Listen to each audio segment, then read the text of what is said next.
Ang pinakamataas na pagpupuri, pagluwalhati at pagdadakila ay tanging sa ating pinakamamahal na Panginoong Hesus. At dobleng paggalang po sa ating minamahal at ginagalang na mahal na Pastor, Wilde Estrada Almeda, at sa kanilang mga minamahal na mga anak. At ganon din po mga minamahal, isang pag-alala sa mabubuting aral ng ating minamahal at ginagalang na Assistant Pastor, Lina C. Almeda.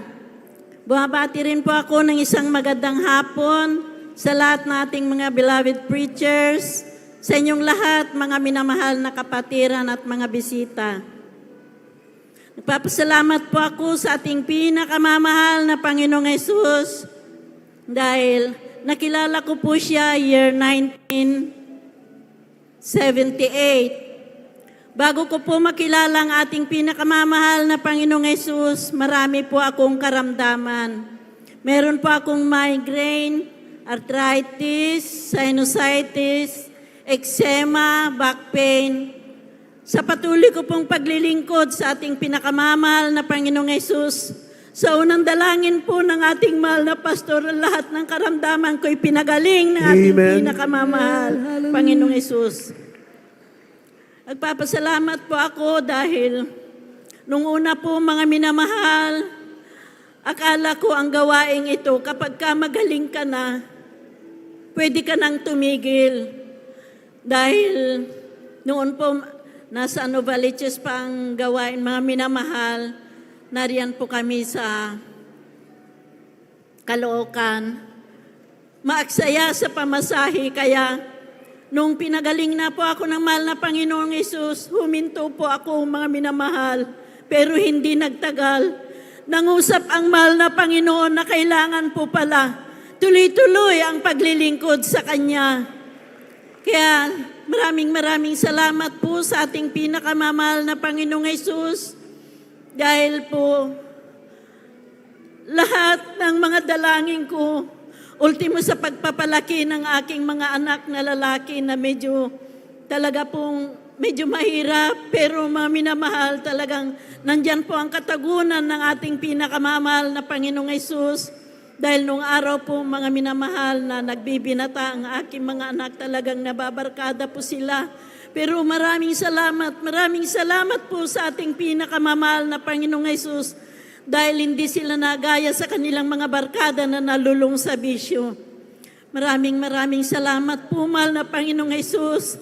At nito lang po, year 2005, napasama po ako mga minamahal sa isang grabing aksidente na kami po ay 50 katao sa bus.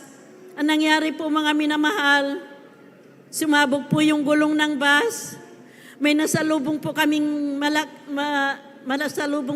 truck, napalo po yung likuran. Kaya yung bus po mga minamahal, bumangga sa isang malaking puno at yung pintuan ay napunta po sa itaas. On the spot po mga minamahal, 5 ang namatay. Dinala sa morgue. Ngayon yung mga loved ones ko po, yung mga kasama po namin, tumawag po sa mga anak ko, sa ate ko na ayun nga ang nangyari mga minamahal. Ang ginawa po ng loved ones ko, tumawag po sila sa pastoral house sa dako po ng Maine. Ang nakasagot po ang ating beloved preacher at ang sabi nga po, walang pupunta sa ospital. Biyernes ngayon. At ganun nga po ang ginawa ng loved ones ko.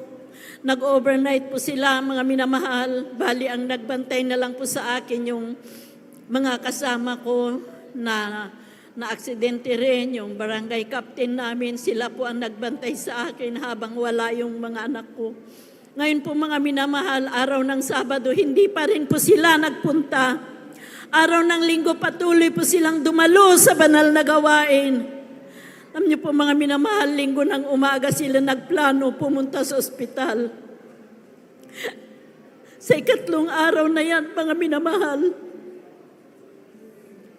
Dahil ang sabi po ng doktor nung dalhin po ako Ako po yung isa sa mga dinala sa morgue, mga minamahal. Subalit pagtapos po ng panalangin ng tao ng Diyos, ating mahal na pastor, mga minamahal, dinala po ako sa ICU. Ang sabi po ng doktor, tinaningan po ang buhay ko ng 5 oras na lang. Subalit tunay po napakabuti ng ating mahal na Panginoon. Hindi po natupad yung sinabi ng doktor na 5 oras na lang. Ikatlong araw, mga minamahal, binuhay ako ng ating pinakamamahal na Panginoong Hesus. Yun po yung araw, mga minamahal, na pagdating ng mga anak ko, yung ikatlong araw na yun, dahil dumalo pa nga po sila ng Friday at saka Sunday. Lunes po ng umaga, dumating sila. Sumigaw po yung doktor dahil ang sabi ko, tubig. Hindi po nila ako binigyan ng tubig at ang sabi ko ay gutom. Sumigaw po yung doktor, mga minamahal, lumapit sa akin, sabi niya, himala, buhay na siya. Kaya maraming salamat po sa ating pinakamamahal na Panginoong Hesus.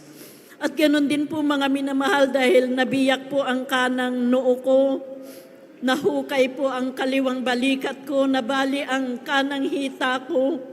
Kaya nilagyan po ng bakal, mga minamahal, bagamat ayaw ko.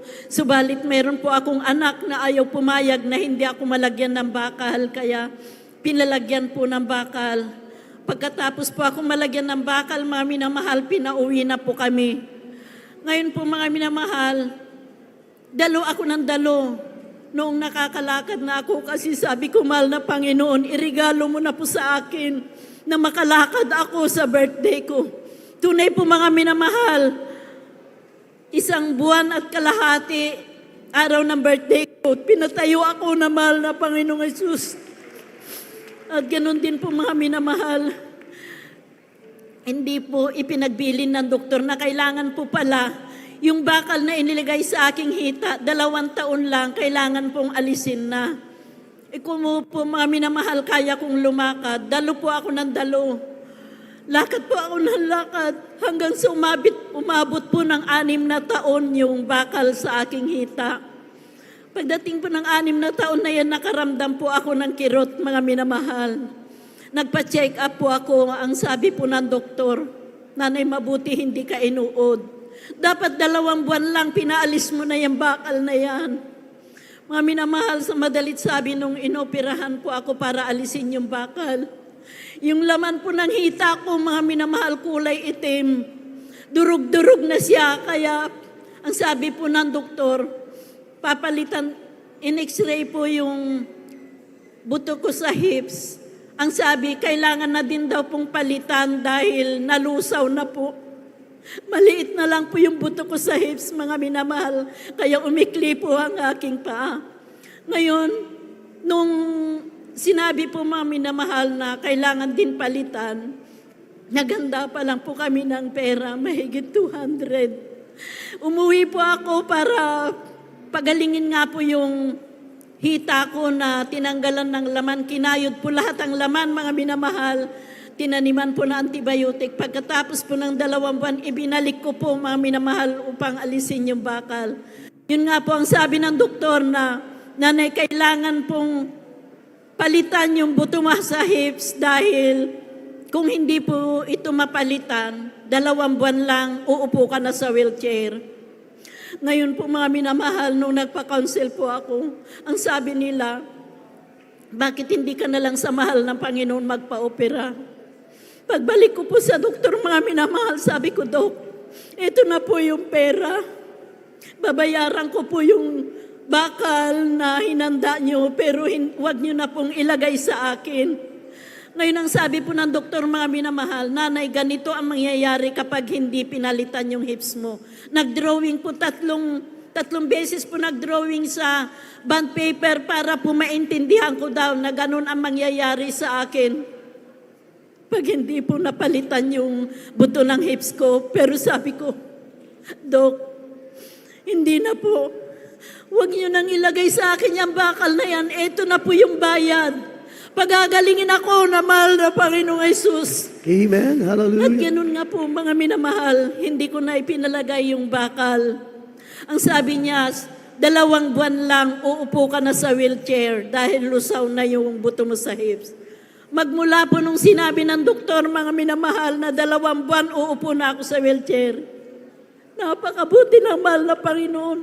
12 taon na po, mga minamahal, mula nung sinabi yon. Ito, patuloy po akong naglalakad, naglilingkod sa ating pinakamamahal na Panginoong Yesus. At tungkol po sa pagpapala, mga minamahal, dati po nanalangin ako, sabi ko, mahal na Panginoon, dahil nangungupahan lang po kami. Pagkalooban mo naman po kami ng sarili naming tahanan para hindi na kami umuupa. Kahit maliit lang po. Pero naalala ko po ang sabi ng ating mahal na pastor na kapag kayo humingi sa mahal na Panginoon, huwag maliit dahil mayaman ang Diyos natin. Yes, amen. Ngayon po mga minamahal, tunay po, hindi nga po maliit ang ipinagkaloob ng mahal na Panginoon. At hindi lang po yung tahanan na hinihingi ko, kundi nakapag-abroad po ang aking mga anak na walang kahirap-hirap, mga minamahal. Ang dalangin ko po na pagkalooban sila ng mabait na amo. Tunay po, napakabait ng kanilang natagpo ang amo na halos magsa10 taon na po sila, mga minamahal. Kaya maraming salamat po. Tunay pong napakabuti ng Diyos dito sa Jesus Miracle Crusade. At ang lahat ng kapurihan, pasasalamat ay tanging sa ating pinakamamahal na Panginoong Yesus.